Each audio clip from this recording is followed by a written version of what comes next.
love winter commuting by bike, and I also hate it. Usually on the same ride.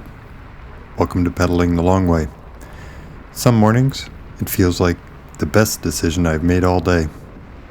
Other mornings, I'm standing in the doorway, wondering how riding a bicycle became a multi-layered logistics operation, a feat of detailed planning and earnest endeavor. But, if I'm honest, winter commuting isn't just something I do. In fact, it's the part of the day where everything else gets quieter, a little simpler, and that's why I keep coming back to commuting by bike. I've pulled together some clips from a couple of recent commutes to help illustrate the variability of conditions, routes, the riding conditions, overall the unpredictability that makes this activity such a wonderful daily escape.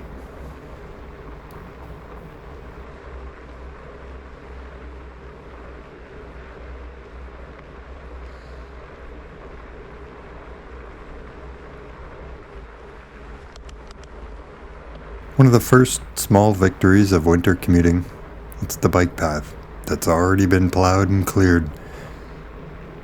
In this instance, after a heavy snowfall overnight, there's always a moment of apprehension before heading out. How tough is it going to be today? How deep will the snow be? Will there be any cleared routes? And then relief.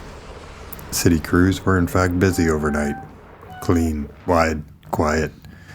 There's something deeply reassuring about seeing that clear path of snow cutting through the city.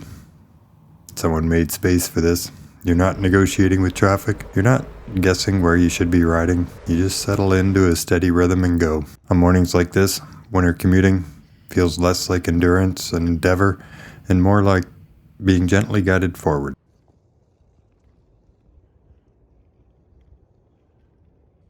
Winter, it gives us, I'd say, the best light of the year. Sunrises arrive without heroics or alarms that feel punitive or pushing one out the door. Just enough light to catch the city as it's waking up. The sun stays low, stretching long shadows across snow and pavement, turning those familiar routes that you ride every day into something briefly unfamiliar, a little different. It's quiet, unrushed, and on the mornings like this, when it's minus 20, there's a special reward. Solitude, quiet, all before the crowds. The ice on the Rideau Canal looks like glass. The snow crunches distinctly under the tires, and every deep breath of frosty air feels enlivening. A reminder that the day doesn't need to start loudly to be meaningful.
Winter riding, it definitely changes how you move while you're on the bike. Pedals, wheels rolling. You're not just riding, you're reading the surface. Where's the packed snow? Where can I get the traction? Where does the bike want to go? What's happening with cars, pedestrians? Finding the best line through all of this on the snow-covered streets becomes a kind of moving puzzle. It's absorbing, engaging, demanding just enough attention to keep everything else out. For a few kilometers, the only thing that matters is flow. Sometimes it's even part of the fun to see a red light ahead and adjust your pace just enough to keep momentum when it turns green. It almost feels like the day ahead is starting to unfold in all the right ways. And that focus, that quiet problem solving, might be the most underrated part of winter commuting.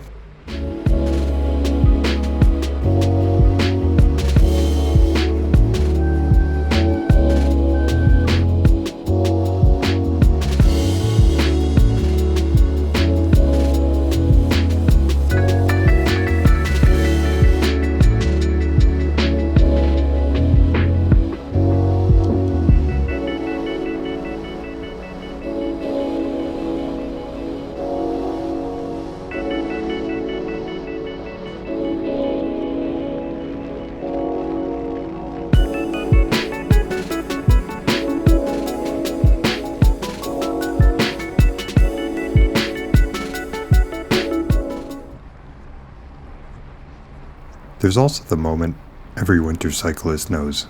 You roll up to an intersection, the cars are barely moving, brake lights illuminated, slush all around. There's that slow, collective frustration. And you just keep on going, pedaling past lines of backed up traffic. Never stops feeling a little surreal. Okay, a little smug too. You're moving, they're waiting. And here's where I know I'm incredibly fortunate. All around the city there are dedicated bike lanes, particularly throughout the downtown core. They keep me separated, safe, even during rush hour.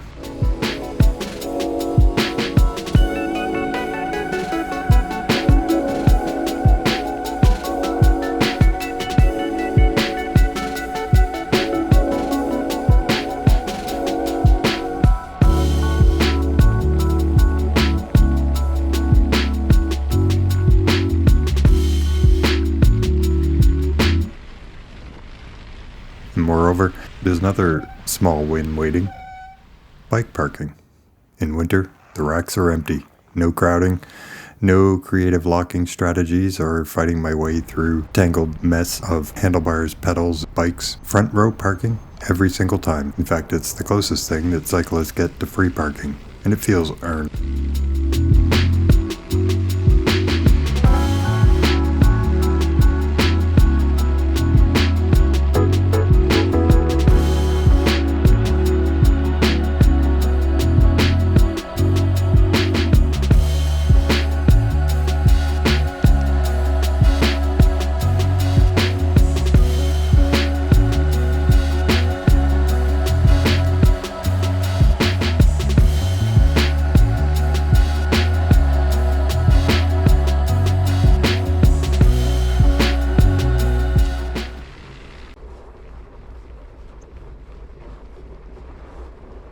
At the end of the day, the ride home is different. Winter sunsets arrive early, and it's just about that time, as if the day is gently nudging towards home and rest. The light softens, the city slows. The riding home, through fading colors, blues, grays, hints of pink, feels like crossing a threshold. Work stays behind. The ride becomes a transition. This is typically where I'm always happy to take a slight detour, pedal a long way home. Along the way, I get off the roads and often onto trails through the park, riding alongside others enjoying what winter has to offer.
So there's quite a lot of things that I love about riding my bike, commuting in the winter. Of course, there's also a lot that I really don't like, in fact hate. Winter commuting, it asks for preparation, a lot of it. Layers, gloves, extra gloves, neck thing, head thing, mid layer, base layer, goes on. It's a question of what did I forget today and how much will I regret it later. And then there's the bike itself, salt/grit. Each time I go to wash my winter commuter, I gotta pass by Surly Karate Monkey, early Wednesday, both of them clean, ready to ride. I know the routine, rinse, dry, lube. And yet some evenings I look at the chain and pretend not to notice. Winter commuting, it turns bike maintenance into a recurring act of accountability. But here's the thing, all the parts I hate, the gear, the washing, the forgetting, they kind of fade quickly. What stays? It's those moments of light, quiet, cleared paths, the feeling of moving freely through some lines of clean snow, through a city that's otherwise stuck. Winter commuting by bike, it isn't always easy, but it is, without question, the best part of my day. Tomorrow morning, I'll do it all again. Thanks for watching. Please like, subscribe.